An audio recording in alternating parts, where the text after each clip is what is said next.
Hey, welcome back everybody, some more road dogging. It is 2026 and it's been kind of cold up here. But on today's video, I'm going to do a rundown on the gear I pack to go cross country and how I strap it to the bike. So we're going to show you guys all that and let's get into it. So first thing, we'll do a rundown of the gear and what I use. And like I said, this is just my necessities. Might not be for everybody else, but I feel like it's a good starting point if you're trying to figure out what you're going to need to do your trip. So, and this is for, going long periods of time, for me at least. So, to start out, we'll start at the top. We got bear spray. You want to have that. A couple knives, small knife, bigger knife. I like to carry a life straw.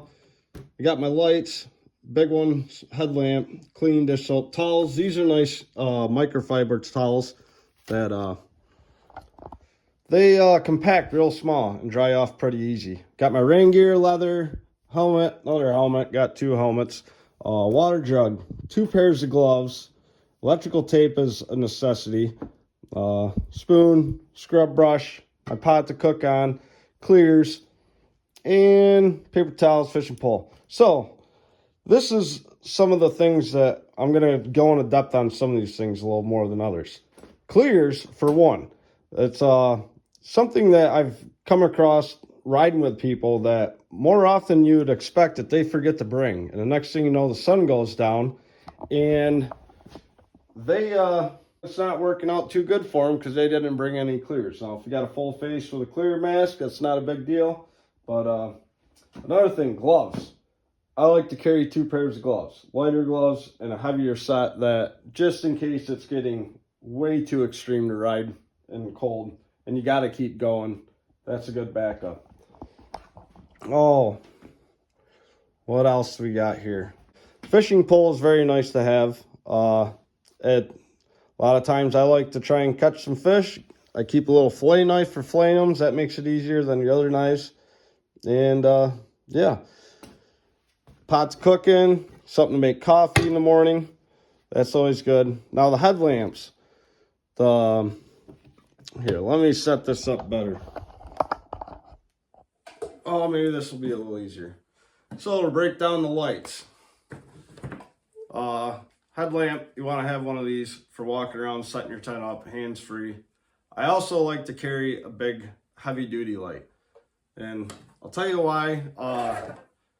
When you're out places by yourself camping, even in places where there's other people around, a headlamp's okay until there's something you really need light for. And when you need a bright light to shine, you're going to regret just having a headlamp. You're going to realize they really don't work in emergency situations. They're awesome for hands-free, just doing your camp setup and all that stuff. But as far as emergency light, I like a good heavy-duty light that's strong. You can bash something with it if you need to. It does strobe. So that's another good thing to have. Hopefully I didn't throw anybody in a seizure. Yeah, life straw. I've yet to use it, but I like to carry it for backup. Water jug is a necessity. If you're going to sit there and buy all your water at gas stations on the road, you're going to spend a lot of money on water. And if you master the craft, you can pretty much get water for free. I mean, diners, if you're stopping and getting any breakfast in the morning, they'll fill it up for free almost always.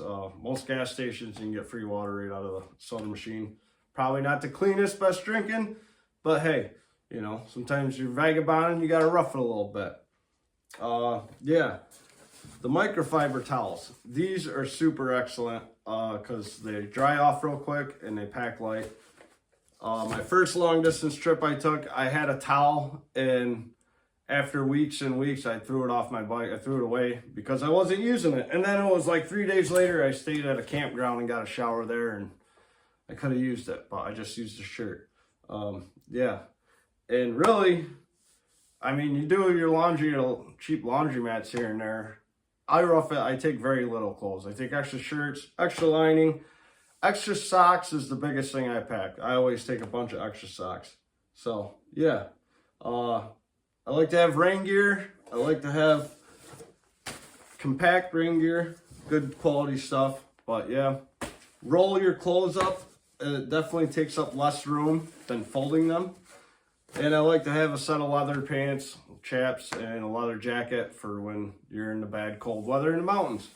Anywhere you are, you never know the weather it hits. All right, let's do a rundown of the sleeping gear. So here is the sleeping rig. Chair, necessity. I realize that after you're out there in the woods traveling for a while, you definitely want a chair. Sleeping bag.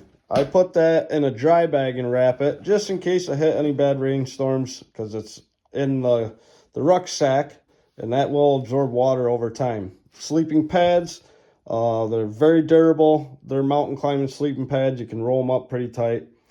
I used to use a mountain climbing tent, and then after being in it day in, day out, I realized it really wasn't sufficient. I needed room to set up a tent and put a chair in, because in my experience, you will go places and run into bugs, and there's nothing you can do to get away from them. Long sleeves help and stuff, but your face, I mean, and that's why I got the DEET there, because I have sprayed DEET on my arms and watched these giant pterodactyls just land on it and start sucking. They don't care. So I don't put that chemical on me. That's something I don't take with me.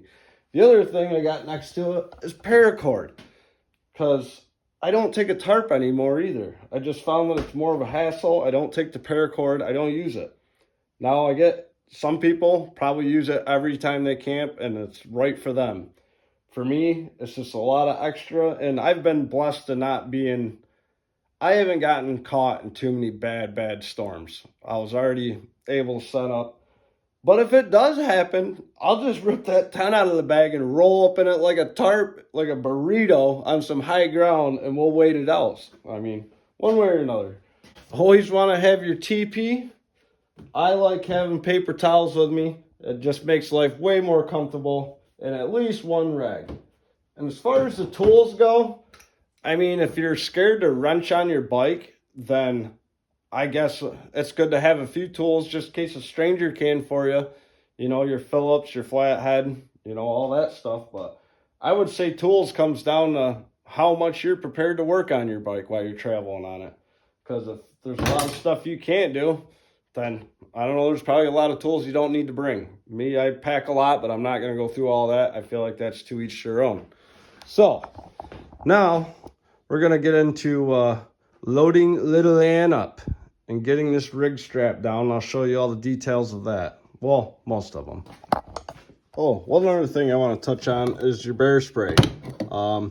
Just in case someone doesn't know out there, I didn't realize it until I bought it and started carrying it. And then I researched it.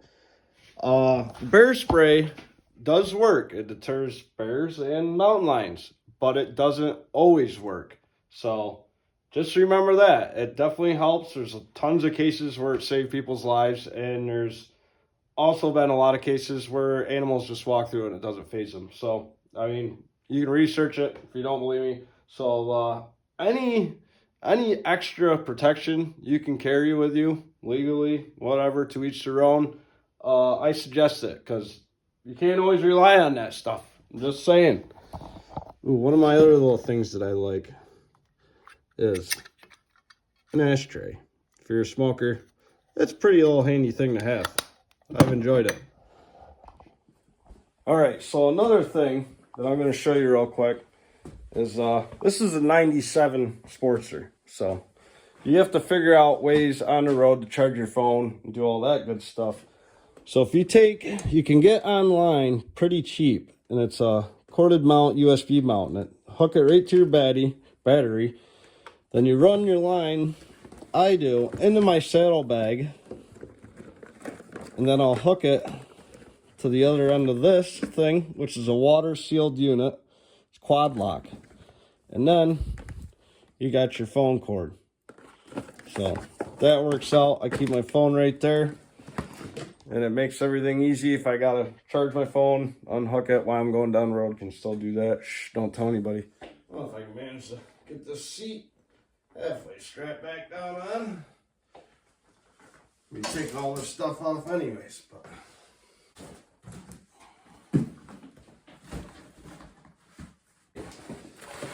this is where I like the rucksack. There's other bags out there, especially if you got a tall sissy bar that they sell, but these things are just rugged. You can really beat the crap out of them. So we're gonna throw most of our sleeping gear in there and get this thing thrown on, get the rest of our rig strapped down, and then we'll kind of just go through it real quick.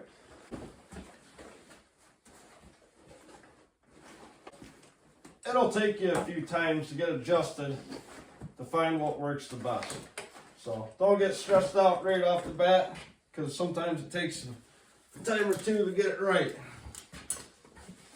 It's always good to do a couple practice loads and go take your bike for a ride and see how it works.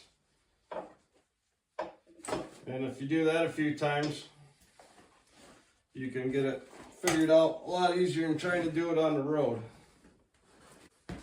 Now, for the extra helmet setup, I do like how this chair works. Show you a little quick thing. I'll hook the bottom of the chair, and then I'll bring my strap around, hook the sissy bar, or whatever's convenient for the bike. Keeps a little up pressure. And then I will strap with a carabiner, put the helmet over the chair, and it'll pretty much ride just like that. But then I'll take the carabiner and I always hook it to the other strap, just so if anything happens, there, it can't come off or don't get lost, doesn't fall off the back of the bike. And I kind of like it. I mean, at first I didn't like it, but it kind of sticks out in traffic. Nice little gold flag waving. Who knows if it helps or not. But anyways, we're almost done. We're almost getting to the good parts, and then I'll break down some of the parts that I find interesting about the ride. Alright, so this is kind of, for me, the icing on the cake, if you will.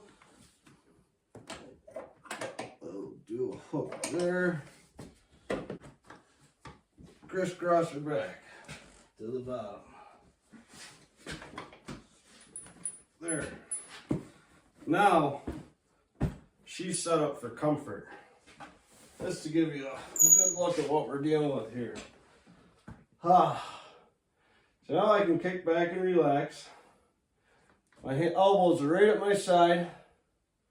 So when it comes to doing long miles, it's not a bad way to sit. It's pretty comfortable. And then when I get bored of sitting like that, I'll kick my feet back on the rear peg and I'll lean up on the handlebars. Just keep cruising. The pillow is definitely nice. My first time I went cross country, I packed a small pillow, a little camping pillow, and it worked. It was better than nothing. But having a full-size pillow is nice, and if you figure out a way to get a double use out of it, you can justify bringing all this extra bulk. So that's the way I look at it. And I use this little cooler for a backrest. It's nice having a cooler. I mean, hot days out in the desert, it definitely helps out big time. You know, I don't run ice in it all day and I won't keep it full all day, but at the end of the day, if you want to get some meat or something and just keep some drinks cool, whatever, go into your camp and it's still 90 to 100 degrees out, then there's a way to store some of that stuff. Oh, another beautiful perk. If you look at the setup here, this is why I say a back rack is very important. To me, it is anyways. See if we can get a better look at this. So, this is a legal license plate setup. If you can kind of tell. Plates right here, light here. A police officer has clear vision from the back. With this rack and your gear on, there's other sensors on the highway that it's pretty convenient that they don't have that clear access. And that is something I learned on a stock Harley Ultra Glide, is they're kind of set up the same way with the tour packs. And that's pretty cool, if you know what I'm saying.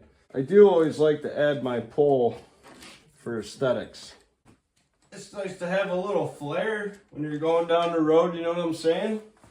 I like having a little flare. Sometimes I do bring an extra gas can because this is only a 3-gallon tank. But the funniest thing about that is the only time I needed it was coming back through New York. Wouldn't believe it, but just the way it worked out, I was being stupid. Oh, another thing I got coming before I left Sturgis coming back is one of these little cowhide seats. And I throw that right on there and tie her down underneath the seat, and it actually helped big time. I haven't tried it out in the water yet, in rainstorms, but it seemed to work really good as far as helping my butt stay a lot better. And cherry on top, here's the windshield. I take that and I just shove it behind the clutch and the brake line, and then I'll take a little bungee and wrap the bottom. And it seems to hold and work pretty good. Helps in the rain. So, yeah. That's it, folks. I hope this helped you out. For anybody that's getting out there and going to do some moto camping. We'll have some fun with it. Hope you had good holidays, everybody. And we'll see you on the next one. Ow!